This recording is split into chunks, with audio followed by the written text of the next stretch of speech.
നിങ്ങളുടെ ഇന്നത്തെ ദിവസം എങ്ങനെയുണ്ടായിരുന്നു? നല്ല ദിവസമായിരുന്നു അല്ല അല്ലേ? പ്രതീക്ഷിച്ച പോലെ ഒന്നും നടക്കുന്നില്ല കാര്യങ്ങൾ. ഒരുപാട് സ്വപ്നങ്ങളുണ്ട്, എന്നാൽ അതൊന്നും നമുക്ക് നേടാൻ സാധിക്കുന്നില്ല. ഒരുപാട് പ്രതിസന്ധികൾ, ഒരുപാട് പ്രശ്നങ്ങൾ. എല്ലാവർക്കും അങ്ങനെ തന്നെയാണല്ലേ? എല്ലാ മനുഷ്യരായി ജനിച്ചു കഴിഞ്ഞാൽ എല്ലാവർക്കും ഇങ്ങനെ തന്നെയാണ്.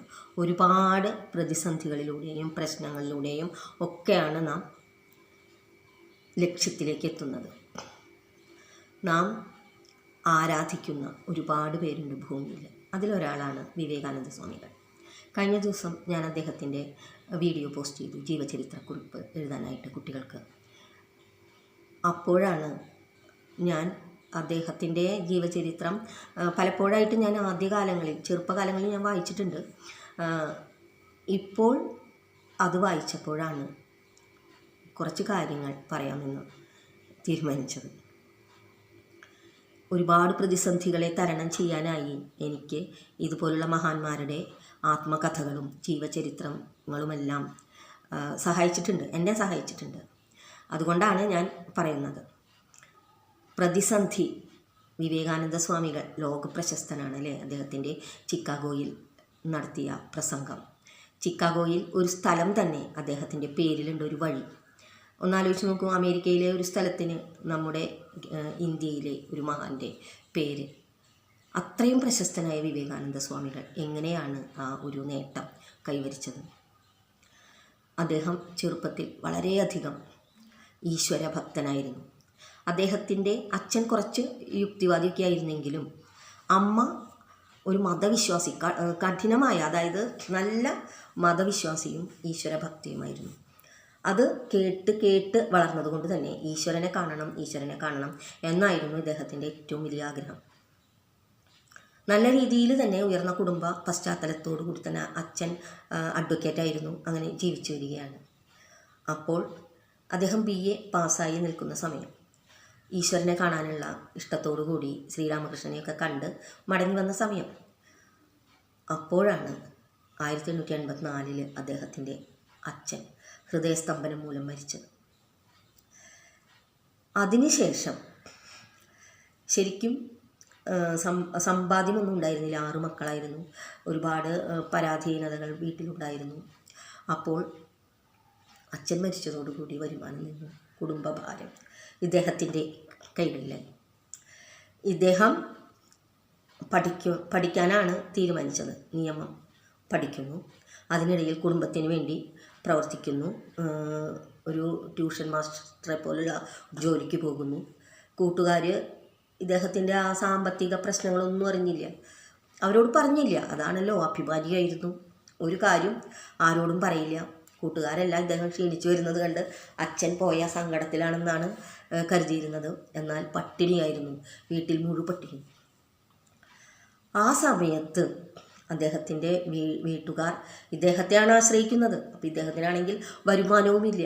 ചില ചെറിയ ജോലികൾക്ക് ഒരു ജോലി കിട്ടി, ഒരു സ്കൂളിൽ പഠിപ്പിക്കാനായിട്ട് പോയി. കുറച്ച് നാൾ അദ്ദേഹം അവിടെ പഠിപ്പിച്ചപ്പോൾ അവിടുത്തെ ആരോ അതെന്തോ ഒരു വൈരാഗ്യത്തോടു കൂടി ആരോ ചെയ്തതാണ്. കുട്ടികൾ അദ്ദേഹത്തിൻ്റെ ക്ലാസ് താല്പര്യമില്ല എന്ന് പറഞ്ഞ് അദ്ദേഹത്തിനെ അവിടെ നിന്ന് പുറത്താക്കി. ഒന്ന് ആലോചിച്ച് നോക്കൂ, നമ്മൾ ഇത്രയധികം ആരാധിക്കുന്ന, ദൈവതുല്യനായി കരുതുന്ന വിവേകാനന്ദ സ്വാമികളുടെ കഥയാണ് ഈ പറയുന്നത്. അദ്ദേഹം അനുഭവിച്ച കാര്യങ്ങളാണ്. അങ്ങനെ വീട്ടിൽ മുഴുവൻ പട്ടിണിയായ നേരത്ത് ഒരു ദിവസം ഇദ്ദേഹം വീട്ടിലോട്ട് വരികയാണ്. പട്ടിണി വയ്യാതെ അദ്ദേഹത്തിൻ്റെ അമ്മ അദ്ദേഹത്തെ പറയുന്ന വാക്കുകളുണ്ട്. എനിക്കത് ബൈഹാർട്ട് അറിയെങ്കിൽ ഞാനത് നോക്കി വായിച്ചു തരാം.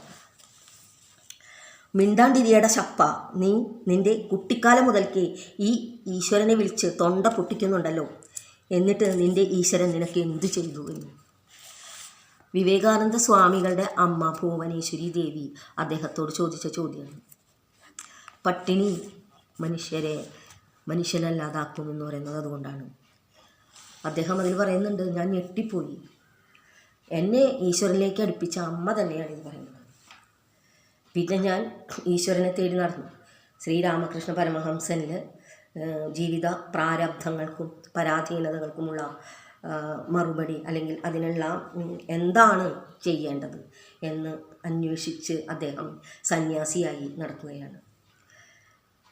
നമ്മളും അങ്ങനെ തന്നെയാണല്ലേ. പല പല പ്രശ്നങ്ങൾ വരുമ്പോൾ, പ്രതിസന്ധികൾ വരുമ്പോൾ, വിചാരിക്കാത്ത കാര്യങ്ങൾ ആകസ്മികമായി സംഭവിക്കുമ്പോൾ നമ്മൾ എന്താ ചെയ്യുക?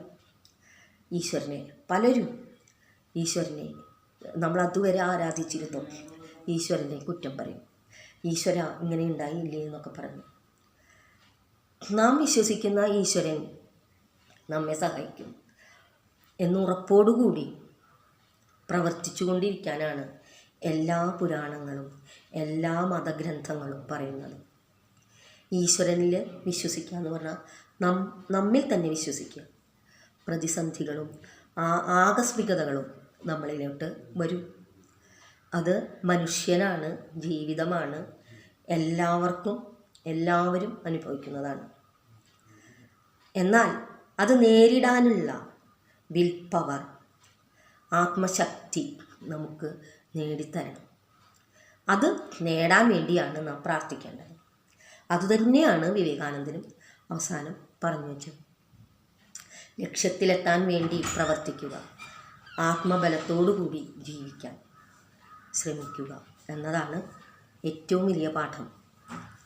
ആ ലക്ഷ്യത്തിലേക്ക് എത്താൻ നമുക്ക് വേണ്ടത് നമ്മുടെ ആത്മധൈര്യമാണ്. ആ ആത്മധൈര്യം വായനയിലൂടെ, പ്രാർത്ഥനയിലൂടെ നമുക്ക് നേടിയെടുക്കാം.